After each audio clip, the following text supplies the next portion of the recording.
We usually okay. We usually hold this event in summer, but this year it's in September now. And for IEEE Montreal section has more than 2,000 members from academia and industry. And this event is not only for our members, it's for the public. For the past 2 years, we had this event virtually, and the recorded video is on our video on our section website and the YouTube channel. You can find it, and also this event, we are recording it to be accessible for everyone through the Region 7, of course, IEEE Canada, to have access to it. And yeah, so IEEE Montreal, like during the year, we have like more events, like more than 100 events. It's not only about the keynote event. We have several like student branches, affinity groups, and committees, and yeah, several meetings during the year. So we are really happy to have you as our keynote speaker this year in the keynote event. And yeah, so if Anadir has more to say, please.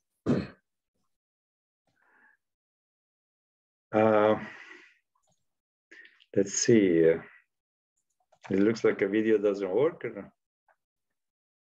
Yours, no. You can't see. Okay. Okay, I can talk.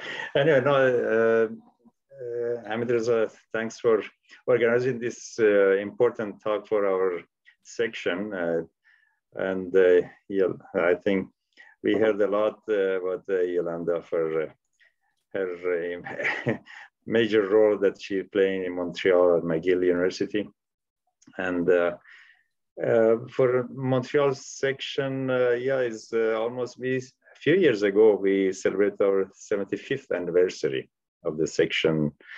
And we have more than 20 technical chapters and many affinity groups that they deal with women in engineering, life members, as well as young professionals that they are supposed to be within their first 10 years of engineering experience that they are coming out of university. And so they are very active members of the section. And we have an industry relationship team that they are working very closely to bring industry into IEEE and to make it closer to academia. And so now it's very active section, has won many awards as a large section awards. And many chapters within Montreal section have gotten the best awards as the best chapters, not only in North America, sometimes we got it around the world. So we are very proud of our section. We have been very lucky to have very strong leaders like Hamid Reza and Fabrice and Ronnie and Amir Ardam and many others, and Kevu from École Polytechnique. So and Reza Soleimani from Concordia and others. So now we are very happy to keep the momentum, to keep our membership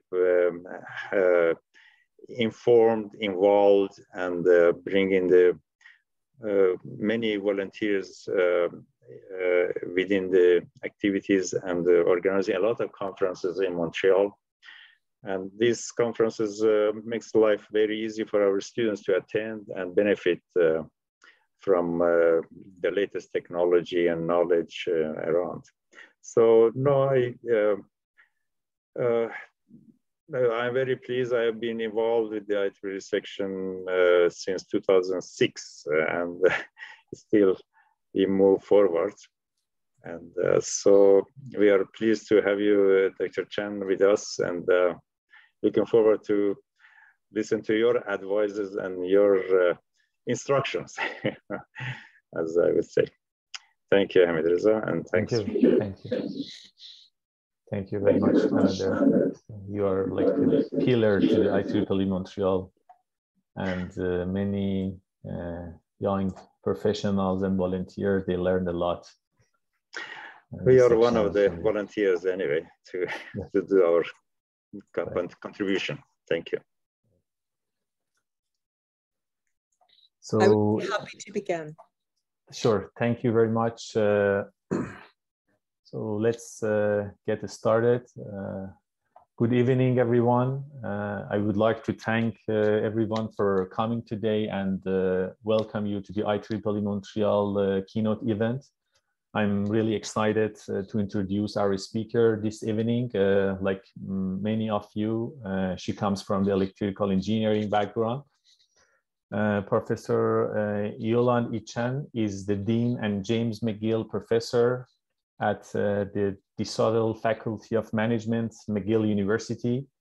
She holds a PhD in Business Administration from Ivey Business School at Western University, a Master of Philosophy in Management Studies from Oxford University, and Master and Bachelor degrees in Electrical Engineering and Computer Science from MIT. Her research focuses on digital technology strategy and digital innovation. She is a co-editor-in-chief of the Journal of Strategic Information Systems and a fellow and distinguished cum laude member of the Association for Information Systems. Professor Chan is going to talk about the use of social media, mobile technologies, analytics, and cloud computing to advance communities in crisis and resource-constrained businesses. She will also describe her journey from a focus on engineering to business. So please help me welcome Professor Chan.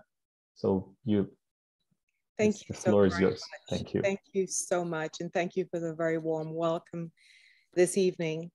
It's really a privilege to be with you and to share with you all some of the research that I have been doing. And thank you again. I see some kind activity on our Zoom call. It's been work that I have done with colleagues here in Montreal and in other parts of Canada and in the US and the UK. It is research that focuses on using digital technology that's emerging, that's not always mature, but often technology that is common, that is all around us in order to gain competitive benefits for businesses, but social benefits and advantages for communities. I refer to these technologies as readily available digital technologies. They're in effect available at our fingertips and they're often overlooked. So this evening, I'm just going to take a little bit of time to describe research that examines how the innovative use of these technologies will advance and has been used to advance businesses and entire communities. I'm going to say next slide, please. And I thank my colleague, Armand, for his kind assistance this evening. So I'd like to start by introducing myself and the research team that I'm currently working with to investigate the deployment and the use of these technologies. I'll highlight in particular my two colleagues here in Montreal who are on the Zoom call tonight, Dr. Suchit Ahuja and Dr. Armand Cedridin. It's their doctoral work that I've been so privileged in the past when they were younger scholars to supervise at the university I was prior to McGill, and now are both working nearby at Concordia University, and are colleagues I very much value. And I would like Suchit and Armand just to unmute briefly and to say hello before I go on. Hi, everyone. Thank you for having us on the call. It's a pleasure to be here. Thank you. Hello, everyone. Thank you so much for having us. I would be happy to discuss. Yes. So what I'm going to do is to outline the research stream that together we're all advancing, discuss its importance, and then present about 10 projects. Don't worry, it'll be at a high level. I know we don't have all night, but it will give you a sense of the range of research that we have been doing and the impact of that. And I hope you'll find it interesting. My colleagues, Dr. Ahuja and Dr. Sadrijan, will indeed participate actively in the Q&A. So prepare your questions, get ready with them, and we'll leave lots of time for that. But as you've heard, I want to start by telling you my story. So next slide, please. After growing up in Jamaica, I joined MIT and completed, as you heard, my bachelor's degree in electrical engineering. What you may not know, though, is that during the latter part of my studies, I actually worked at MIT Lincoln Labs as a very large-scale integration, or VLSI, integrated circuit designer. And in the final year of my bachelor's degree, I took only master's level courses in EE, or electrical engineering, and in computing science, so CS. By doing that, I was able to, and this is one of those stretch moments in my life, satisfy the requirements for the masters in EE and CS simultaneously, and managed in this final year to also apply for and receive a Rhodes Scholarship. And that's what took me to Oxford. While some thought that I would complete my doctorate in EE at Oxford, I chose instead to complete a master's degree in management, which did allow me later to apply what I'd learned about technology in business settings. And if you're interested in exploring why I veered away from EE into management, I'd be happy to discuss this in the Q&A time period. After completing my master's degree in management in the UK, I traveled to Canada, where I joined Accenture. So it was called Anderson Consulting at the time. And as you see here, I served as a technology consultant. Again, the focus here was on the use and management of IT in business contexts. By that time, I was married, and following Accenture, I moved because I was ready to start a family and wanted the flexibility of schedule that academia allows. So I left Accenture, completed my doctoral studies in management at Western, and joined academia, where I've since remained, first at Queen's University and now at McGill. As a professor and throughout my career, I've been able to generate new knowledge related to technology strategy and management, and to teach students at all levels about how to deploy, and manage the very technologies that I once helped to build. So I'm hoping that you will find this evening's presentation interesting. It's a bit different because I'm not focusing on electrical engineering research, but I think you'll find it relevant because it shows you how that technology is used and managed. You should know that I have maintained for many, many years membership in the Association for Computing Machinery, or ACM. And to this day, as you are well aware, I'm a member and remain a member of IEEE. I publish in IEEE TEM, which is the IEEE Transactions on Engineering Management Journal. And I hope that you will enjoy this evening a look at technology through a management lens with a focus on business and society. Next slide, please. So here are some of the members of the team that I am currently working with. They are, and I'm very privileged to say, past or current doctoral students, and they do work related to what we're discussing this evening. But none of these students here are based in Montreal, and I'm not discussing any of their projects. I would be happy to talk about and show some of the work that some of my colleagues here are doing if there's interest and time permits in the discussion period. Next slide, please. So this evening, I'm focusing only on the work that I've conducted with Montreal colleagues, Dr. Ahuja and Dr. Sadrijan. As you see, they're both assistant professors in the Supply Chain and Business Technology Management Department at the John Molson School of Business, and they hold PhDs, of course, from Queen's. They have had prior degrees in either IT or engineering. So Suchet currently directs the John Molson School's MSc program in Business Analytics and Technology Management. And you will see that A lot of the work that we discussed tonight is based on their doctoral research and on subsequent related studies that we have done together. Next slide. So as you can see, my focus has moved from VLSI integrated circuit design, which was the subject of my master's thesis at MIT, to technology deployment and impact.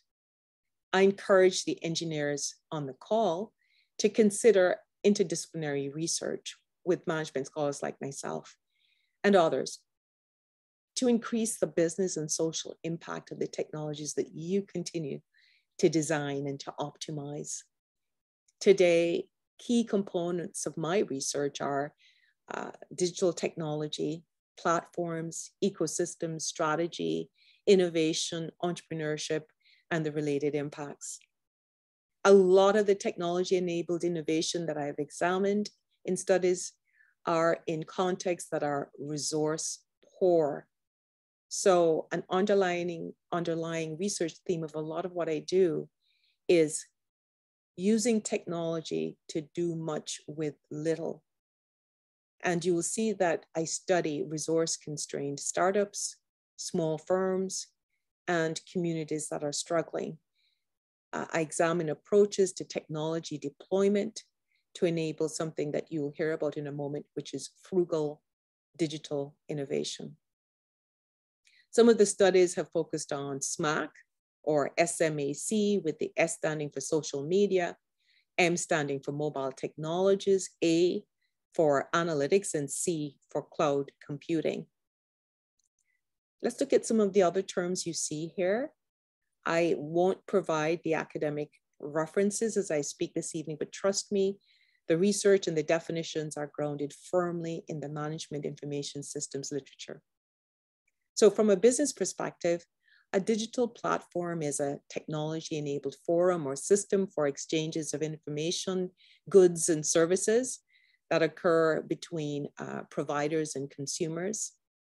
The term digital ecosystem refers to a distributed socio-technical system that includes the information technology resources, but goes beyond them to encompass suppliers, customers, third-party app providers, platform owners, and so on. Ecosystems are clearly very, very interconnected and in some ways unstable. They can rapidly scale and evolve. There can be much turbulence, which brings me to my next term, which is digital ecodynamics. We use this term in business to describe complex interactions among the triad of digital systems, the dynamic business capabilities they support, and environmental turbulence. My collaborators and I study the coming together of fusion among these three elements in a holistic way. By this, I mean we examine how technology, business capabilities, and a dynamic environment interact. Our studies have involved data gathering all over the world. In particular, I emphasize here, Canada, the US, the UK, and India. Although we use other research methods, for example, surveys and ethnographies, the work that I'll describe tonight is all case-based. Next slide, please. The related studies that we're focusing on this evening began many years ago when a SSHRC proposal I'd authored on digital strategy and firm capabilities was successful.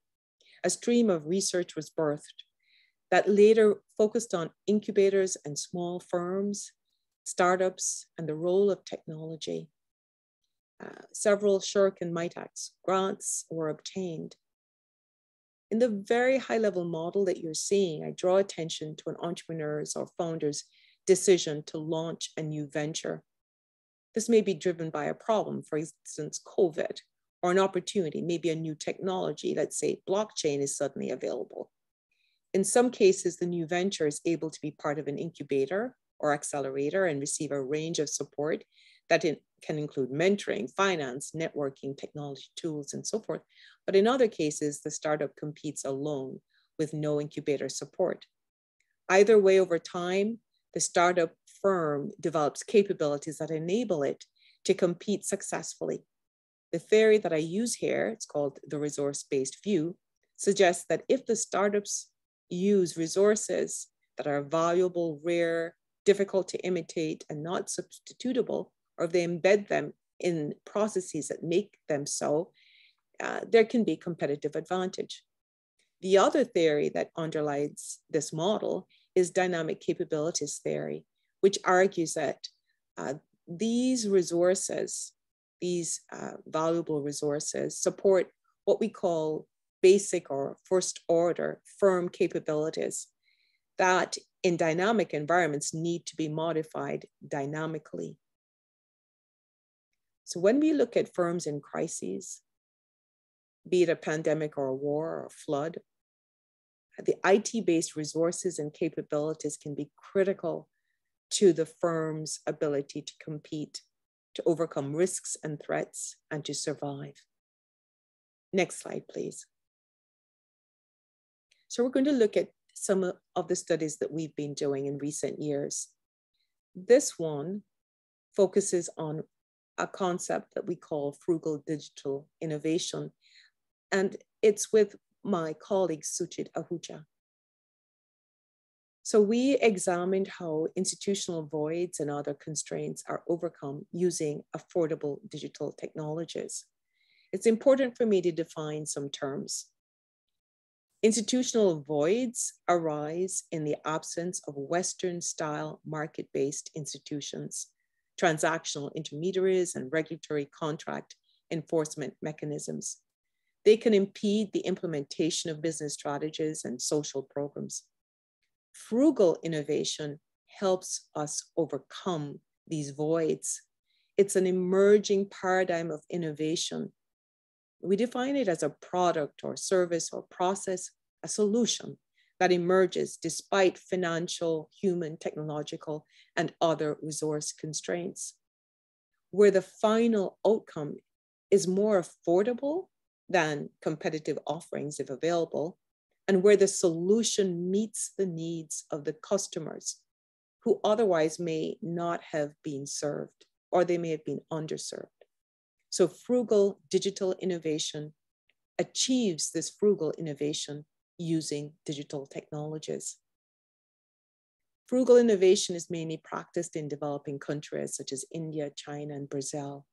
In emerging economies, firms face infrastructure, financial, social, and technological constraints. Frugal innovation allows them to focus on products and services that are centered on affordability, inclusion, simplicity, sustainability.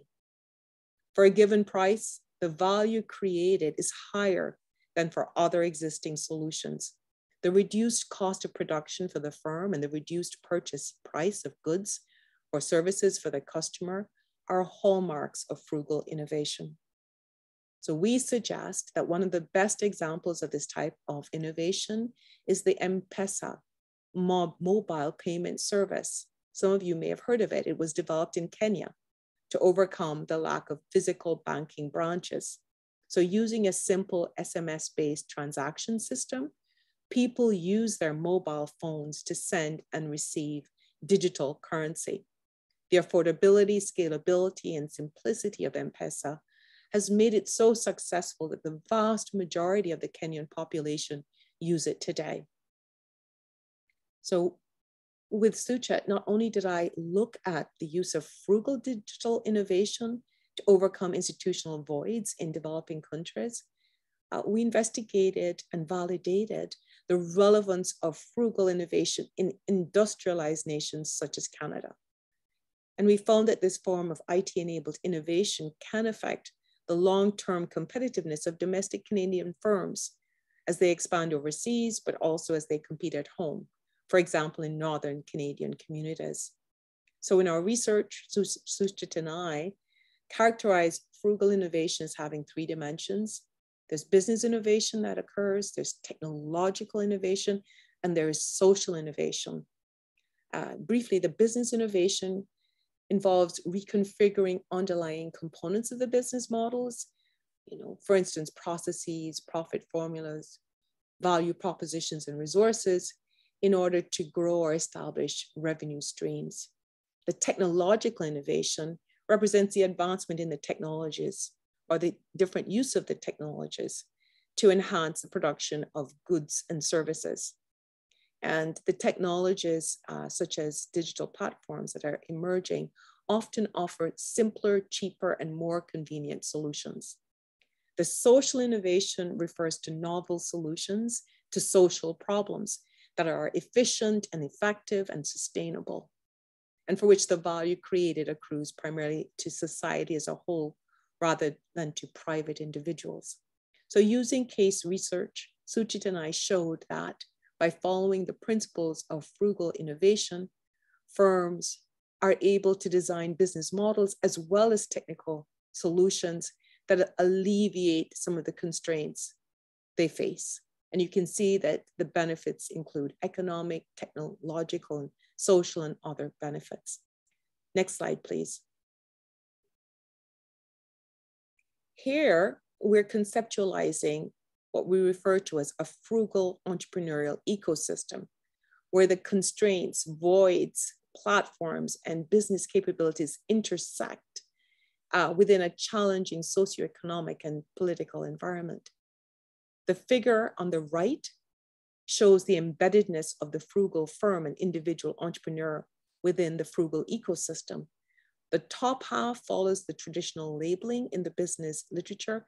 The lower half extrapolates the top layers and highlights digitalization through the digital platform. The ecosystem consists of several digital platform participants and policy and regulations that shape the environment with respect to socioeconomic and political issues, including resource constraints and institutional voids. The complexities of the relationships and the physical and digital orchestration of resources, services, and processes that take place in a frugal innovation ecosystem are difficult to operationalize and visualize. Consequently, Suchit and I conducted in-depth case studies to understand these interrelationships. We wrote case histories of the process of frugal innovation for the firms we studied.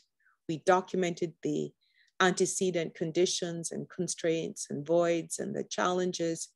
And we looked for conditions that led to the emergence of specific digital platforms and ecosystems.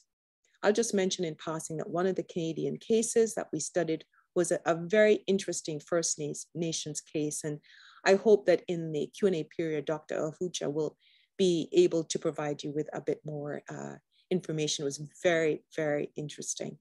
Next slide, please. So this slide looks at I hope you can read it. If you can't, I'm just going to outline some of what's on the screen. It looks at the use of technology to assist communities using a different theoretical lens, one of responsible innovation, or what we call it as RI. We term it RI. So responsible innovation considers the role that new products, processes, and business models have in society, and it guides innovation responsibly so as to create change that has positive impacts on society and the environment. Innovation goals often include the United Nations Sustainable Development Goals, or its SDGs. Business innovation today is influenced a lot by the Responsible Research in Business and Management Network and by Principles for Responsible Management Education. These are two organizations that both of the management and business schools at McGill and Concordia are affiliated with.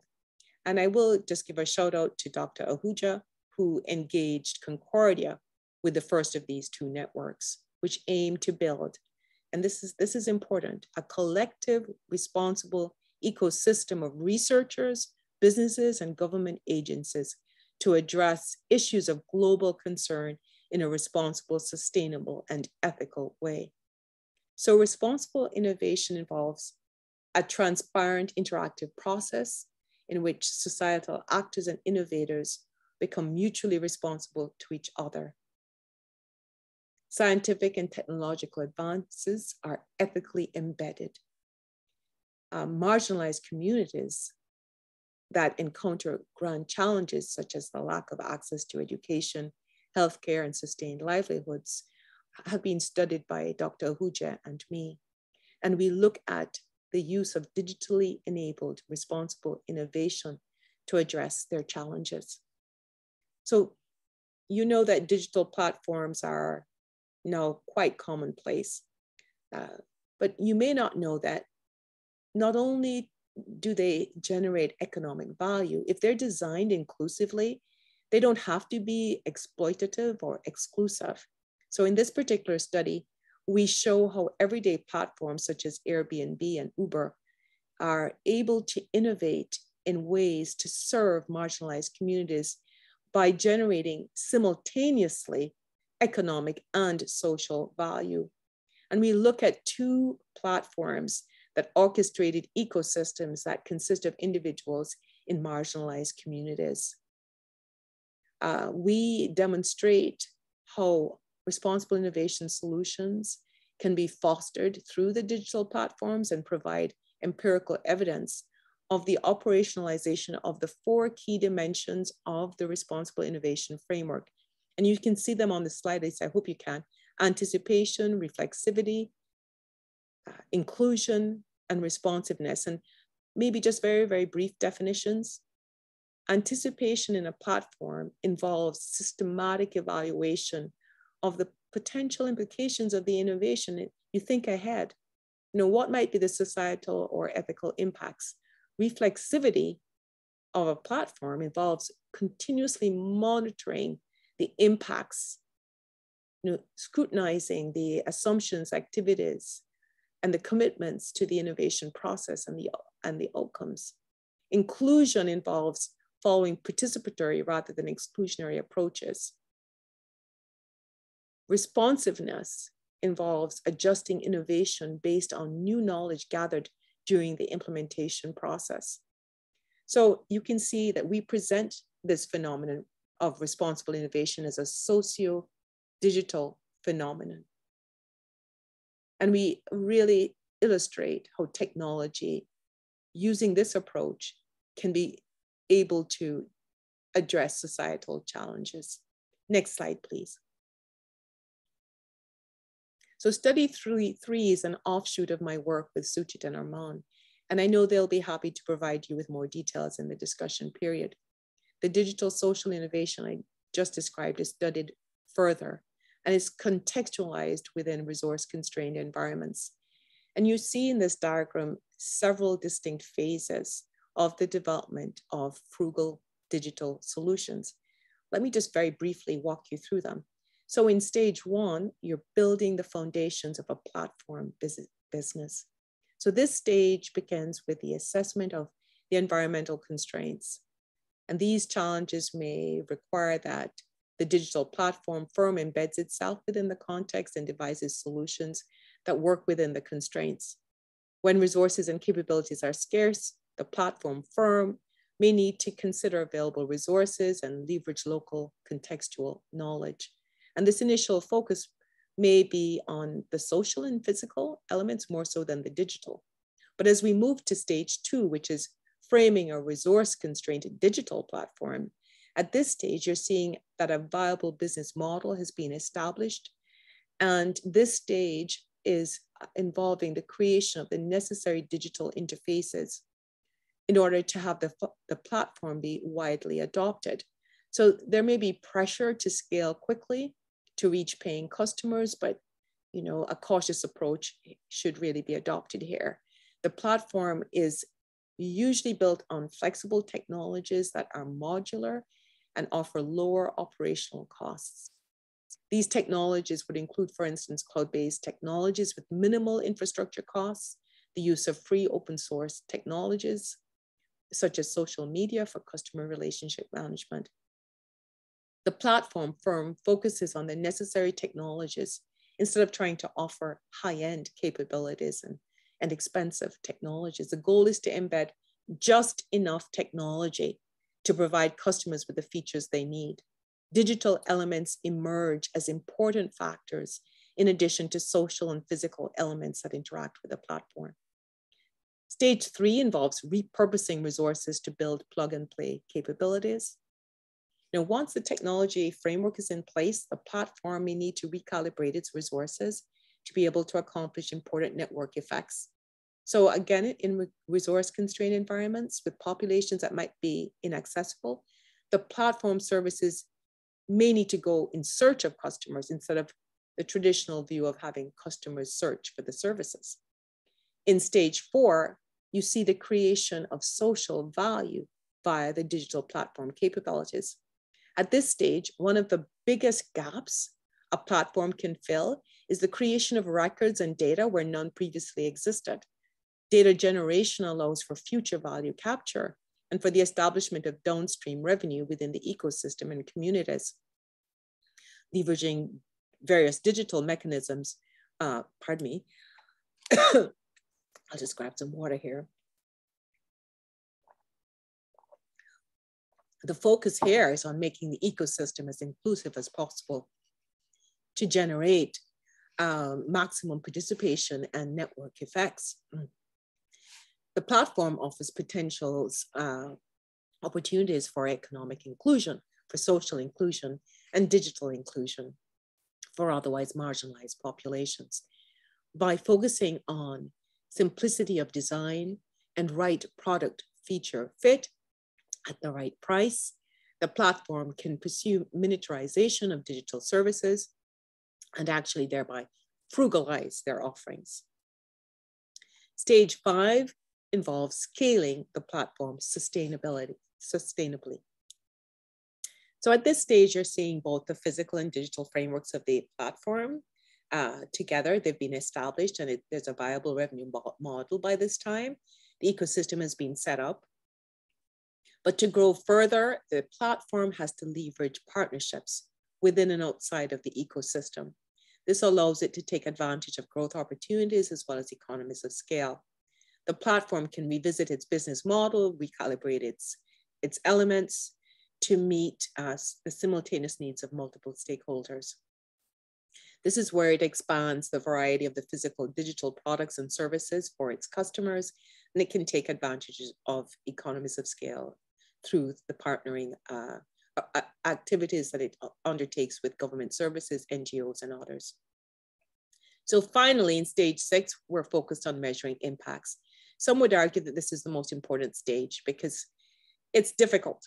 Impact measurement is complex. Frugal digital platform ecosystems span economic, social, and environmental domains, and their impact is highly contextual. So it's really important for the platform business to track a range of metrics, such as affordability, accessibility, and the scale of the impact. Next slide, please.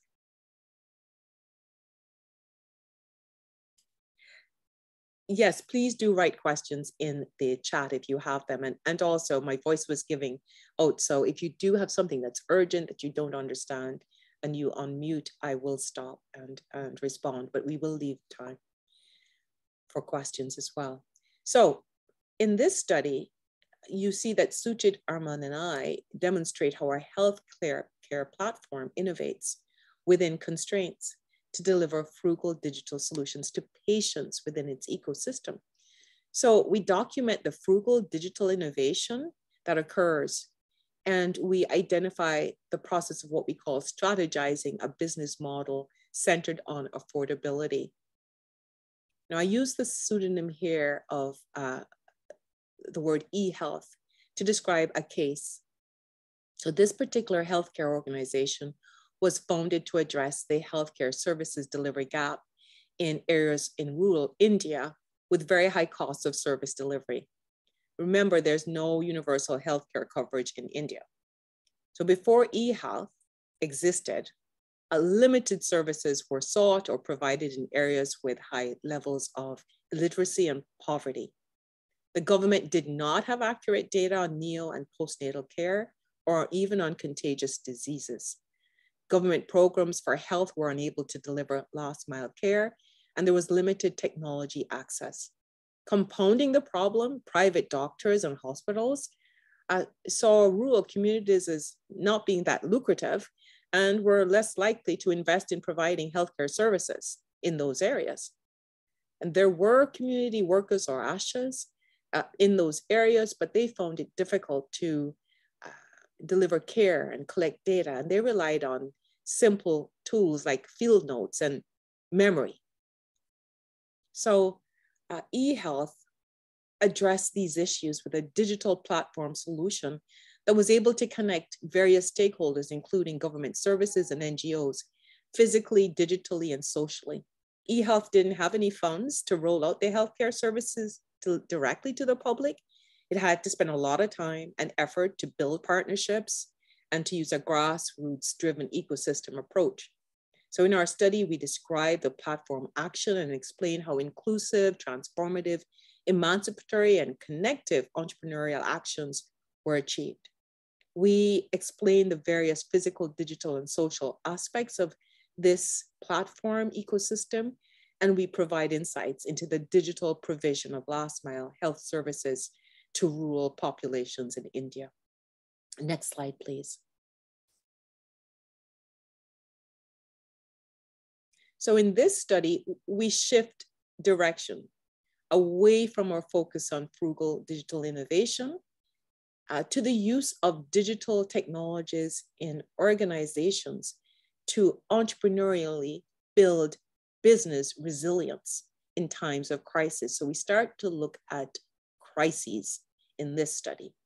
While past business research on resilience has focused on either managing sudden adversity or ongoing adversity, in our study, we examine both. We focus on how entrepreneurial firms that have operated in resource-constrained environments for quite some time, how they cope when there is sudden adversity. You know, are they able to evolve their responses to everyday challenges in order to adapt when a crisis like COVID hits? We study how these organizations leverage routinized resilience activities to address new resource constraints and adversity.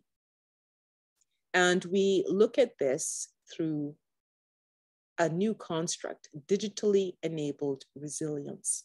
So we're focusing on small, medium-sized enterprises and examining their digital innovations and their digital business models in times of crisis. And all of the firms we studied in this particular project were located in rural regions in Canada, where adversity, seasonality, and skill shortages were and are just accepted as normal operating conditions. So if you look at the model, you'll see that there are a number of aspects. I'll just highlight a few, perhaps with respect to the antecedents here of resilience capabilities. You see, we highlight that there are constraints, but we also consider what's brought to the table, the entrepreneurial mindsets, the entrepreneurial skills of firm founders and employees, for example. With respect to the resources and capabilities, you see that we examine physical, social, and digital assets, as well as capabilities embedded in processes and routines that facilitate the manipulation of resources. If you do want me to stop at any point in time to answer the question, let me know. Otherwise, I'll just answer the question in the Q&A. So I'm going to keep going on this. You on mute.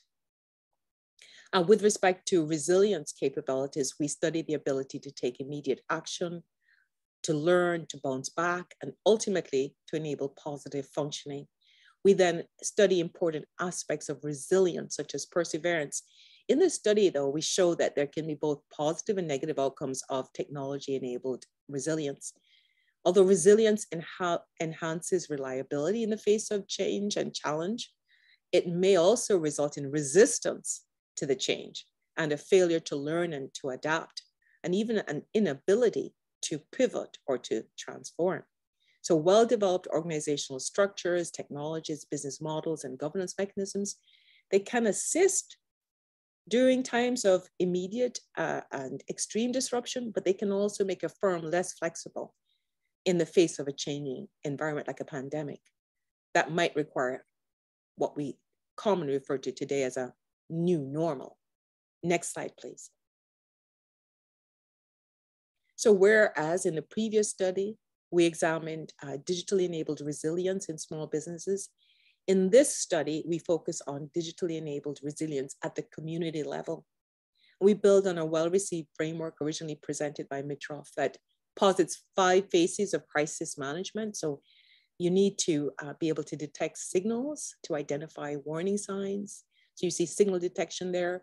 You also see probing and preparation to actively search and reduce risk factors.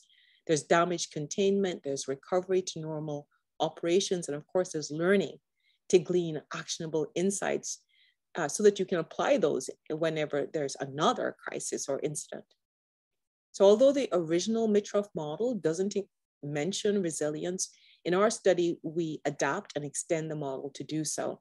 And we argue that digital resources and capabilities within each phase and shared across phases contribute to the building of overall resilience. And we show how readily available digital technologies. So you'll see it on the site RADTS or RATS. And these are really technologies at our fingertips, how they can be used in each of the crisis management phases. So in the study, we show how digital technologies that are affordable, decentralized, we can even say democratized, are used to provide information and critical services during a time of crisis. With access to cloud and mobile devices and 3D printing, drone technology, blockchain, AI, and other on-demand and embedded technologies, we show how leaders within communities leverage the technology resources. I don't know if you can read it, but in the rightmost column, we provide several examples. For instance, we note that in New Zealand, the Internet of Things and social media technologies have been used to roll out important rainfall and earthquake early warning systems. We draw attention to the use of open source and API-based solutions to respond to an epidemic and to, of course, the pandemic. Next slide, please. We're more than halfway there, so I just want to pause to remind you of the original framework that guided many of these studies. The focus was on information and knowledge and on IT resources and IT-enabled capabilities that ultimately impact performance at multiple levels, for instance, the firm, the community, and clearly, the individual level. Next slide, please. However, over time, we've moved to a more fluid ecosystem-focused model and emphasized the digital ecodynamics. We've moved to a greater emphasis on university entrepreneurial ecosystems. And I will say that historically at Queen's in the doctoral program, Armand followed Suchet, and we're now going to move to studies that Armand has led as part of his doctoral research. And you will see a shift to a clear focus on university settings. I will mention in full disclosure that at the time in my own life and work, I'd been appointed as Associate Vice Principal Research and had been tasked with a partial oversight of the university innovation ecosystem. So it was very interesting to me to be able to combine my own personal digital technology research with my administrative responsibilities. It was very synergistic. And in the ensuing stream of research, we studied the roles that technology plays and played in university ecosystems. And we focused on university-based startups and incubators. We examined university entrepreneurship programs very closely and the roles and contributions of specific individuals, specific technology services, a range of industry networks, a variety of government agencies, and so forth. Next slide, please. So in this study with Armand, we are examining business incubator processes. We focus on 3 primary incubation activities that can be technology supported: searching for and selecting startups, providing business support, and offering networking opportunities. We identify how commonly available technologies such as SMAC, the social media, mobile technologies, analytics, and cloud computing provide affordances, build capabilities, and can be strategically deployed. So let me focus on incubating or startup search and selection quickly. because this has received a lot of research attention. As you may imagine, incubators pay a lot of attention to attracting high quality applicants. Incubator managers are quite interested in increasing the number of applications they receive to ensure that there's quality to choose from. And incubator managers are able to use, for example, technology-enabled marketing strategies to increase their awareness of the programs they offer. So this was of interest to us. A second process, which is business support, is highlighted there. And we focus on incubator services that support the development of the startups, such as administrative, legal, research, and training services. Incubators provide these services to assist startups in avoiding common mistakes. And over time, especially in the COVID pandemic setting, we did some of our research, of course, in this context. The tech-enabled business support provided by the incubator has become even more important than the physical services that they offer and provide.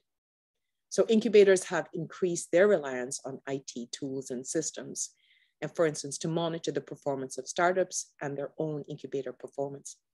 So in the third and final incubation process that we show, which is networking, we examine what is digitally enabled.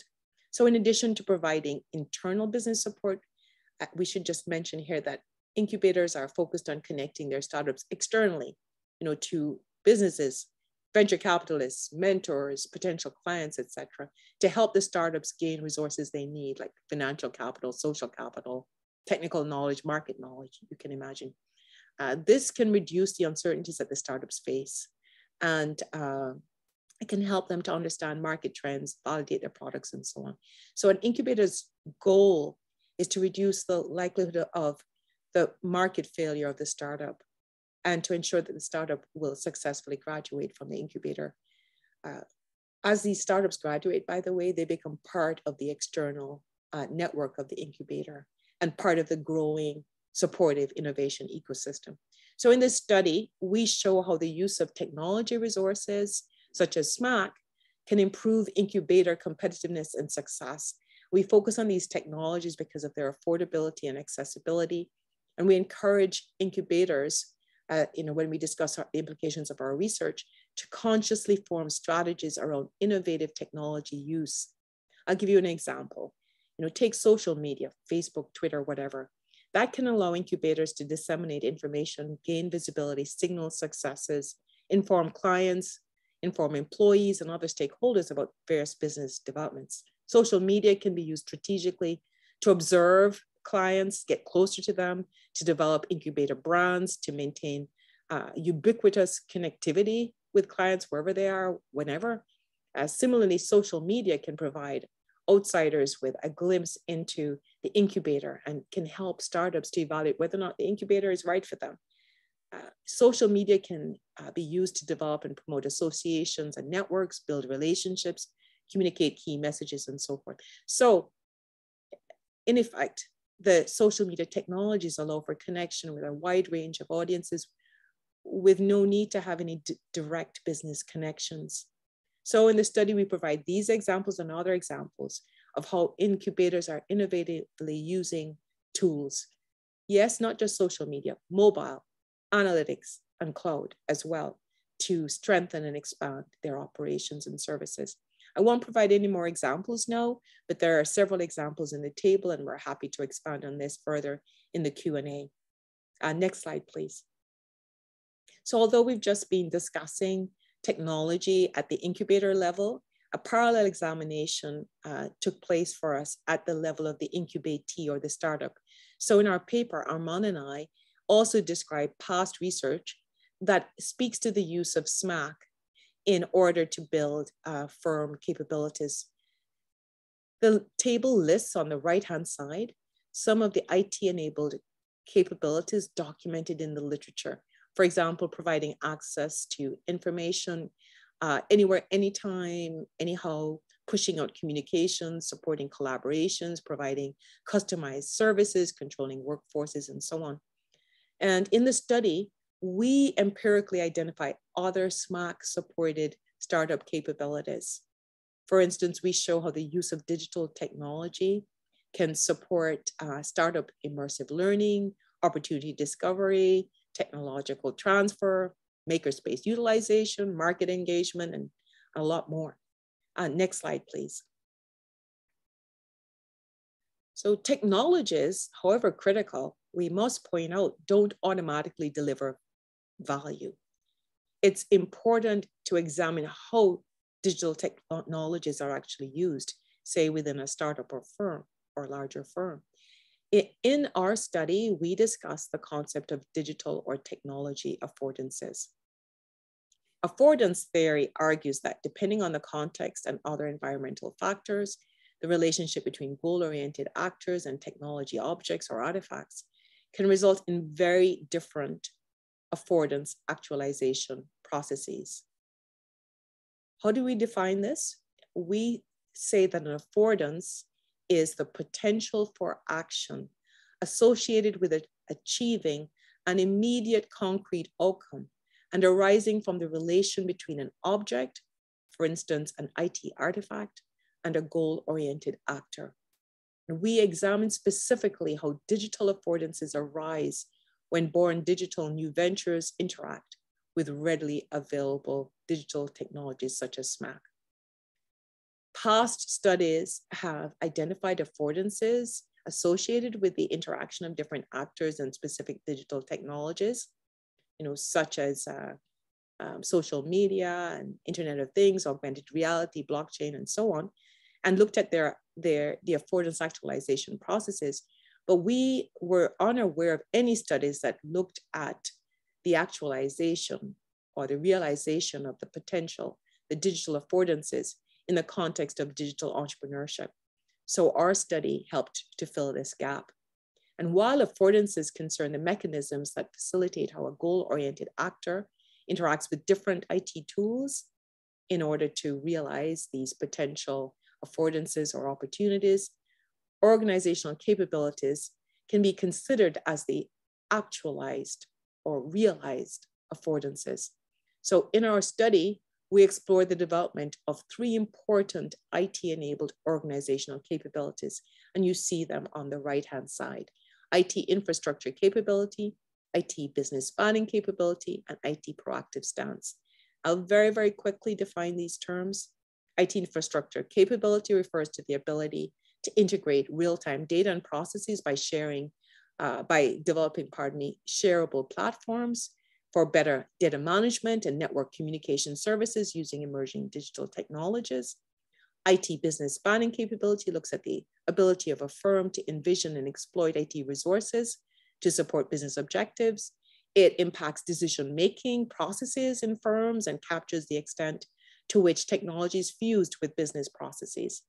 IT proactive stance capability addresses organizational learning to explore and exploit existing IT resources to create value. So in our study, we identified these capabilities in successful new ventures, and we highlighted the ones we commonly saw.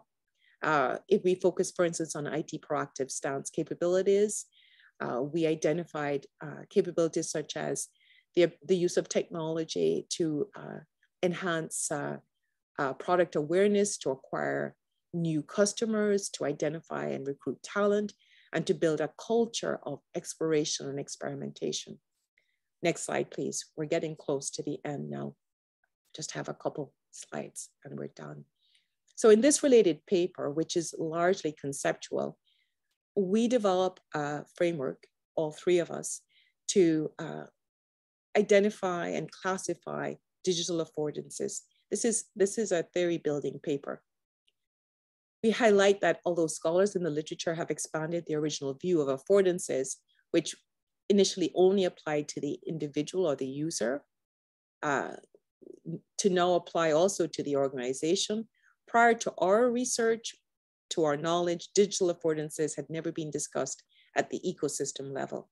So in our paper, we discuss how researchers can leverage the power of technology, affordance theory, and affordances in the study of phenomena in which multiple macro level actors, such as organizations in an ecosystem, interact with technology artifacts. An example of such phenomena in the digital entrepreneurship context would be, for instance, the application of cloud-based platforms such as GitHub by multiple organizations for the purpose of open innovation. In our work, we differentiate clearly between individualized affordances, collective affordances, and shared affordances by extending the work of Leonardi. Let me just quickly provide brief definitions. An individualized affordance is an affordance that someone enacts when using a technology's feature, but that affordance is not common or to his or her work group or department, right? A collective affordance, on the other hand, is a digital affordance that is collectively created by members of a group in the aggregate, which allows the group to do something that it couldn't otherwise do. A shared digital affordance is an affordance, a digital affordance that is shared by all members of the group. So you're saying, well, how do collective and shared differ? Well, a collective affordance represents different uses of the same IT artifact to accomplish a collective goal, whereas a shared digital affordance implies similar use of the IT artifact by all members of the group. So you think, oh, well, these distinctions are kind of fine, but they're important as researchers and management anyway, when we study macro level phenomena at the societal level, because we have to be precise. So in the university digital entrepreneurship context, for instance, we see examples of how different macro level actors in academic settings leverage different technologies, sometimes differently, sometimes similarly, to facilitate collaboration and to achieve shared goals. For instance, commercializing university research or launching student-based new ventures. So we hope that this is somewhat interesting and that it will help researchers to study the relationships that we study, which are sometimes very complex. Whenever you look at an innovation ecosystem, you're looking at a very complex social and digital entity. Next slide, and this is the final study I think I will take the time to present today. So in this study with Armand, you see that we're being more technical than in some of our other work. This study uses a designer's perspective rather than a user's or manager's perspective. It's examining digital product architectural features and characteristics. And specifically, we develop and empirically test a model that explains the relationships between the characteristics of digital product architecture, including internal coupling, external coupling, and relationality, and a startup's customer agility. So we explore relationships between one, the coupling of digital product architecture and customer agility, and two, the relationality of the digital product architecture and customer agility. I'll just very quickly introduce some key terms. There are three architectural characteristics we focus on. External coupling is one. This is the degree to which the digital product's internal components are tightly coupled or have a high degree of independence or not with external components that are controlled by others. Internal coupling is the degree to which the internal components of a digital product are tightly coupled internally to each other or have a high degree of independence or interdependence. Relationality is the ability of a digital artifact to interact with others, for instance, system actors. So in the study, we examine startups' digital products. And unlike physical products, digital products have a layered architecture. The market offering of a firm may belong and reside in a single layer, or it may span several layers of the digital product architecture. I'm not displaying the device architectural layers here for simplicity, but in the study we discuss them and we examine relationships among external coupling, internal coupling, relationality, and the IT-enabled organizational capabilities. These, of course, are influenced by the specifics of the layers and the products that the company is generating. We focus on two capabilities in this particular study, the startup's customer sensing capability and its customer responding capability. I'm going to share briefly the experience of one of the startups we've studied. I'm going to call it Digimarting Marketing. So this firm was innovating at the service level. Certainly you'd be familiar with this. This was a software application, and Digimarketing used it to sense customer-based opportunities through its association with an intermediary, highly related platform, relational platform. You're all familiar with this platform. It's Facebook. However, what this firm did was it tightly coupled itself externally with Facebook. So there was a tight external coupling between internal components of the Digimarting platform and components of the Facebook platform at the service layer. As a result, a bottleneck created tensions that limited the company's ability to quickly respond to changes when Facebook changed its data privacy policies. And to cut the story short, it eventually contributed to the failure of the Digimarting firm. Next slide. I'm going to wrap up. We could keep going because we keep doing studies and there are many other studies to discuss. But let me just summarize by saying that we work together as a team. I focused on the studies that Suchit, Armand, and I have collaborated on. However, I do work with others, other collaborators, other graduates, other students, and so do they. Suchit, Armand, and Armand work with others as well, and each other. Our interest, however, is shared. We continue to focus on management-related issues related to digital technology, entrepreneurship, and ecosystems. All of us continue to study readily available digital technologies, tools at our fingertips, as well as other technologies in terms of their usefulness and impacts at different levels, individual, organizational, ecosystem, and community levels. And we continue to find interesting questions to address, important problems to solve, and we know that we have a long research career ahead of us. So with no further ado, the next slide, please. Let us begin the Q&A period, and we're going to open the floor now to your comments and your questions, and I thank you. All right, that was a bit of a marathon, and I'm going to invite Suchit and Armand to join me as well. And I know we have some comments in the chat, and I will, in terms of how we're going to answer them, we can, whoever wants to unmute, and I'm speaking to my colleagues as well as to others in the audience, we shall just do that. Sure. Thank you very much, Dr. Chan. That's a great talk and we really enjoy. Yeah, I see some comments and questions.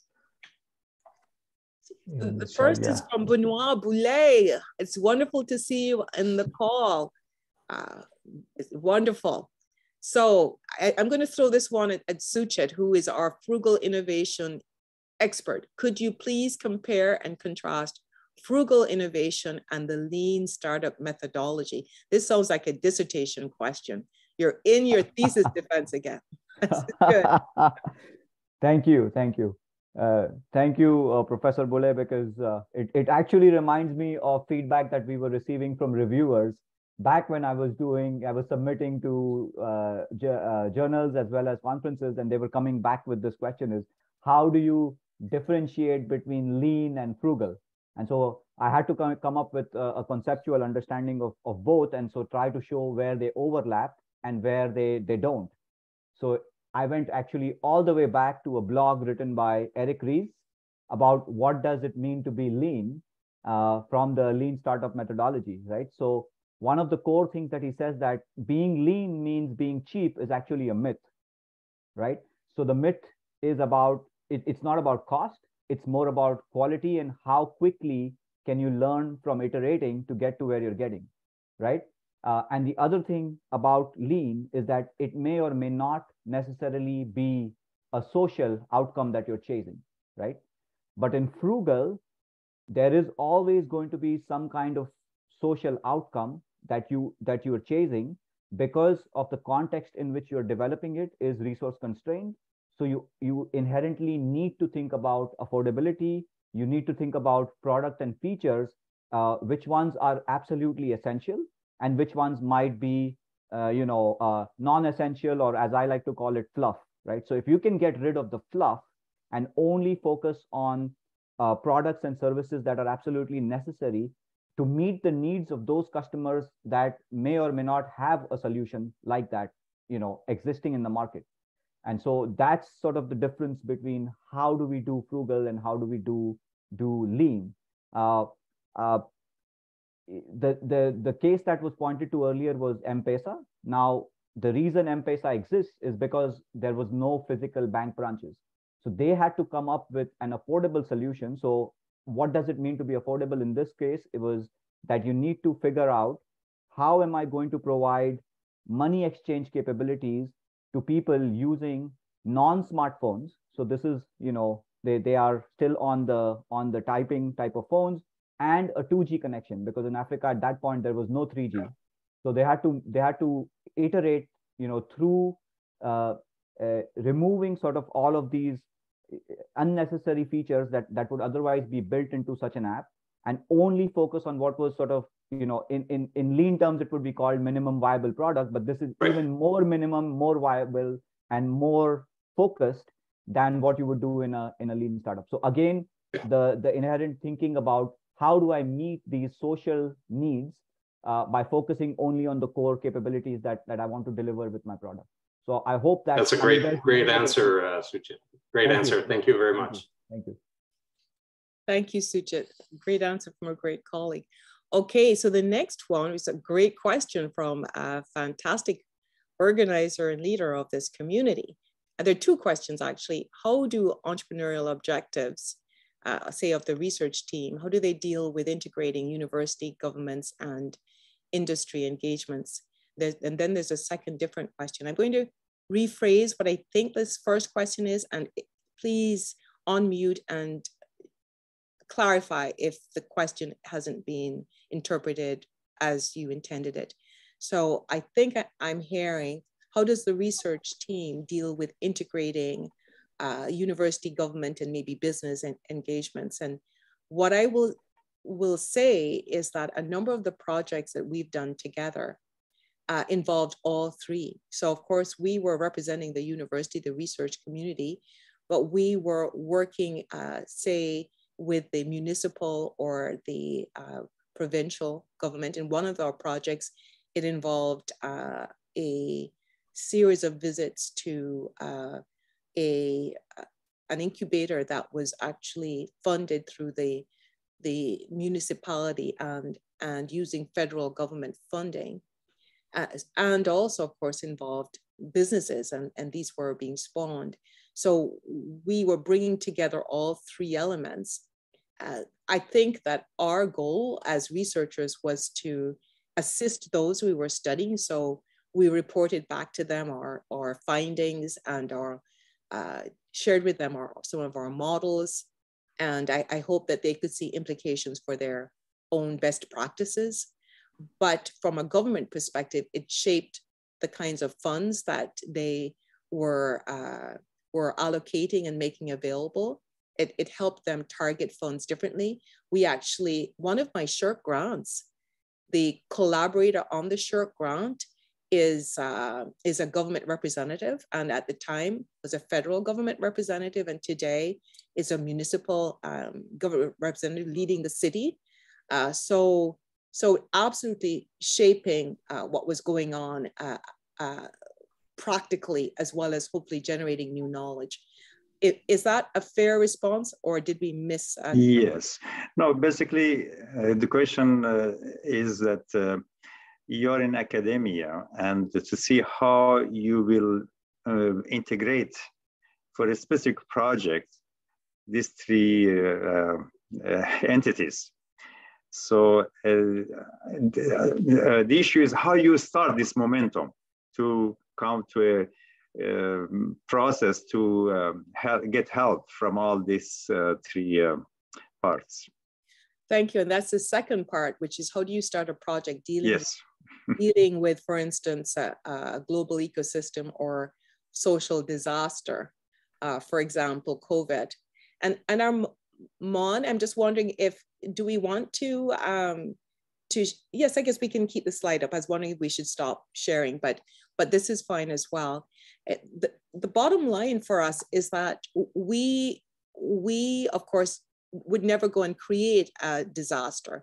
A lot of our work at times is experimental, and we can do things in artificial settings, but we actually, in the series of projects that you've heard us describe or me describe today, they're all being case-based. So we've seen the projects. So we've gone, Suchit may want to talk about his work in that northern community or with the First Nations area where they're dealing with these. So so there's already a problem. There's already a social challenge. There's already an issue with limited resources.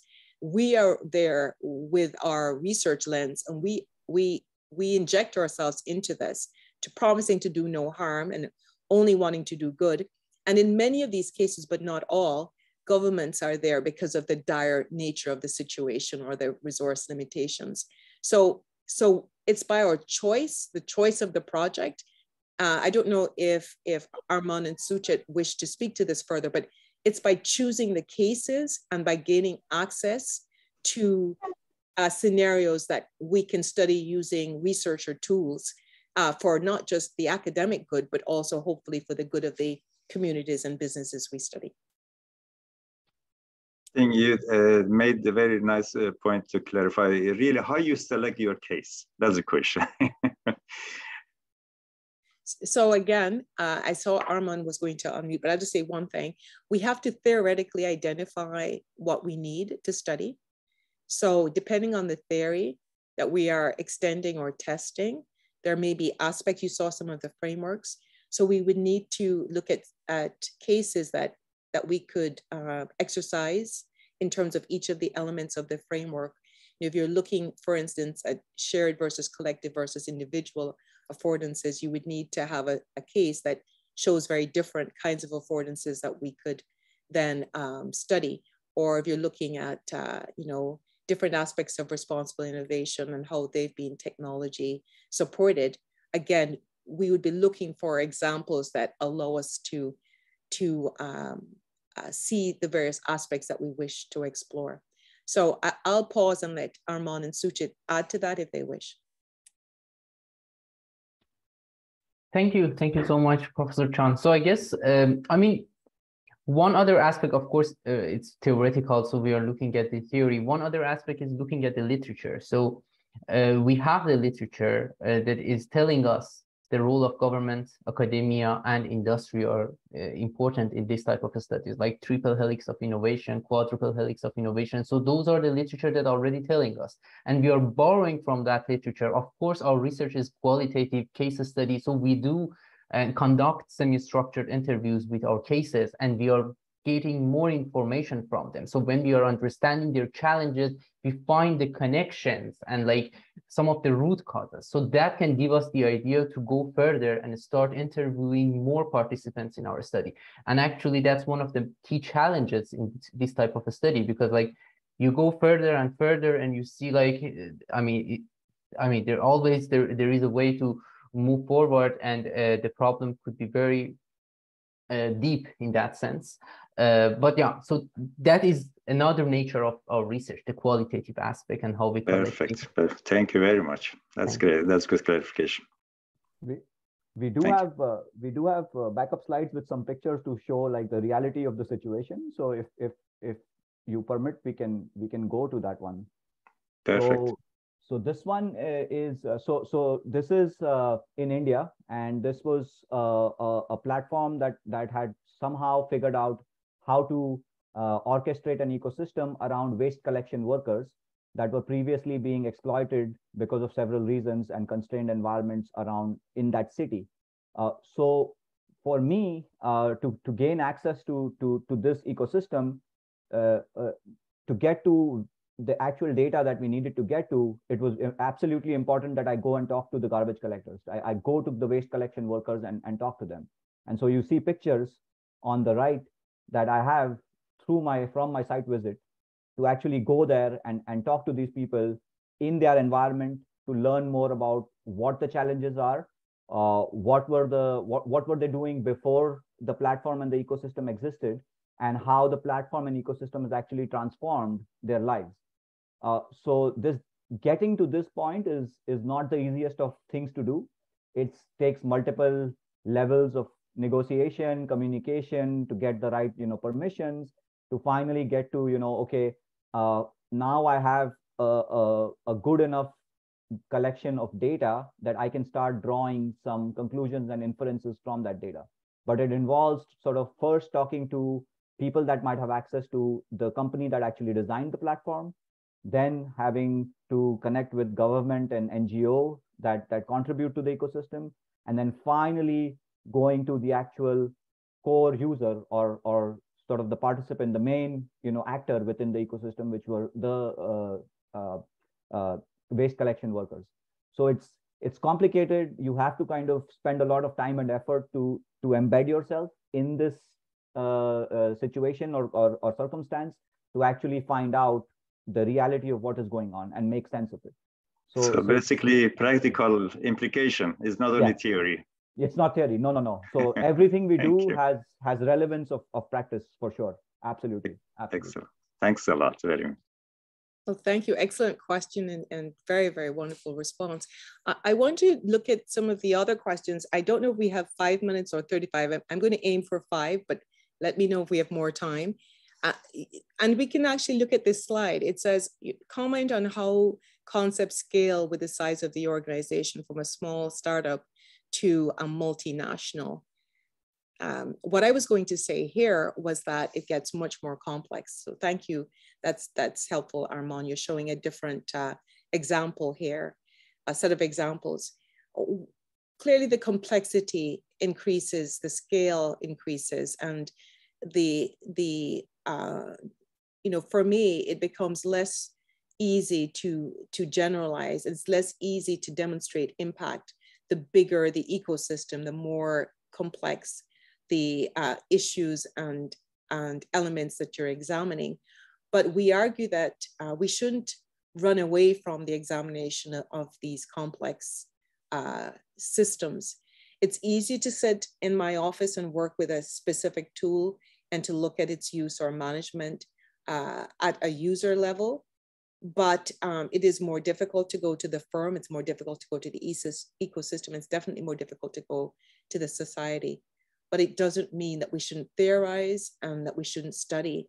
And so Suchet, Armand, and I are boldly going where some fear not, fear to go. But we are not alone, but there is not a large community of researchers that do research at the levels that we do our research. And we find it very satisfying and very impactful. Armand, you wanted to say something? I see you've moved to this slide. Yeah, I just wanted to provide the example of in terms of like from a startup to a multinational. So this is the case of like just Uber is the main example in this case, the Uber application. So from an individual who just signs up and uses this, like it could be a driver of that specific application, I mean, the driver in this ecosystem. And then you can go further, like other companies that are going to compete with Uber in a city that may not have many users. So maybe Uber is not already there, or Uber is already there, but they want to compete still with the Uber. And then you go at one level higher, which is the ecosystem. So that would be the transportation ecosystem or food delivery ecosystem, where there are many different services that the same Uber application is now providing: the food service, the grocery service, the delivery of the product. So you can go from like the individual driver until like the whole transportation ecosystem, and they have different goals and different members in these type of ecosystems and organizations and societies. They want to address their own needs, but at the same time there is a shared goal. They want to address that shared goal as well. So this could be one example. Just I wanted to provide this. Thank you so much, Armand. I want to just quickly combine the last two questions, which are, and Suchit, you might be the best person to start, although I'm happy to contribute. Would you please elaborate more on the key outcomes of frugal innovations, and also how do frugal innovations evolve and diffuse in emerging markets? Those are great questions because it's what we sort of from a theoretical point of view can aggregate to are we see there are first, there are economic impacts. So there's economic outcomes. So, more services are available, or the product is available, a similar product is available for cheaper than what existed in the market before that, right? So that's one. Affordability is a key sort of outcome. The other one is a social impact, right? So we always see this in the cases.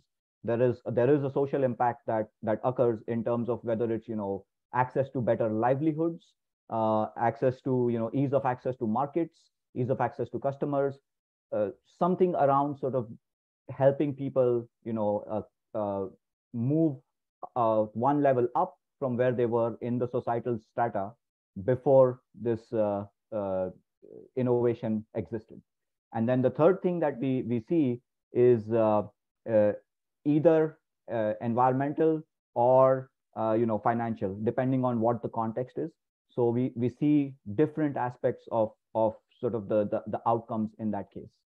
And then the evolution really depends on how do you begin to sort of understand what the problems are, and then work within the communities that are affected because of those problems to diffuse. So one of the key things that we are seeing in most of our cases is that these companies that are designing the frugal innovations will actually go to the communities that are facing the problems, and then they will start working with them and actually pick people from the communities to become their employees, and they kind of become ambassadors and advocates for the solution within the community. And then it's much easier to scale that way, right? So it's in the case of the garbage collectors, example that we just had.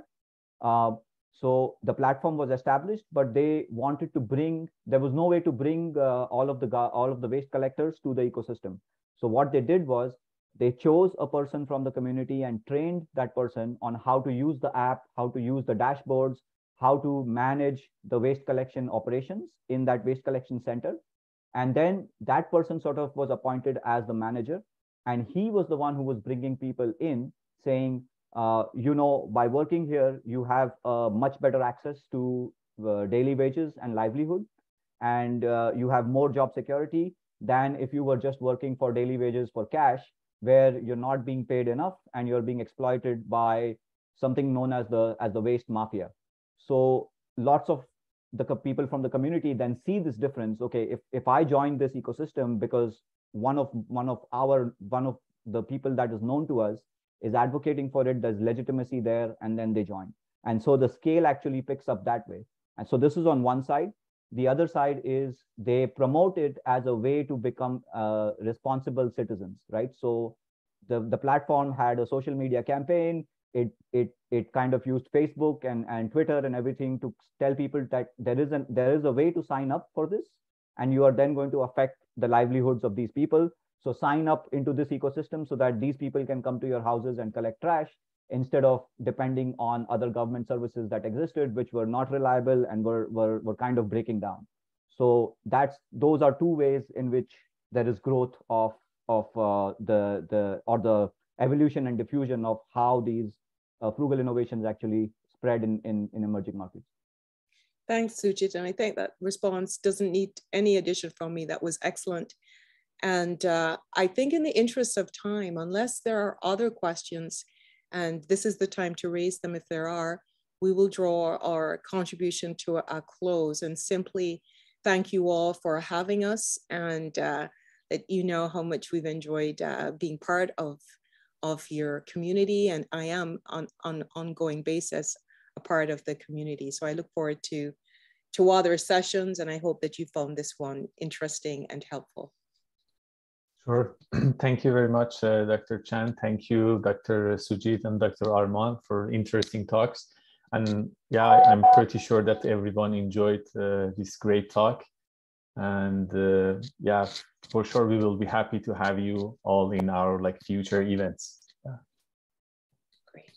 Well, thank you so much. It's been a privilege. And we learn a lot. The different domain for us. I really appreciate very much. We learn novelty. Yeah. Thank you. Thank you. Thank you all. Thank you so much. Have a good Thank you very much. Have a good day. Bye-bye. Bye-bye.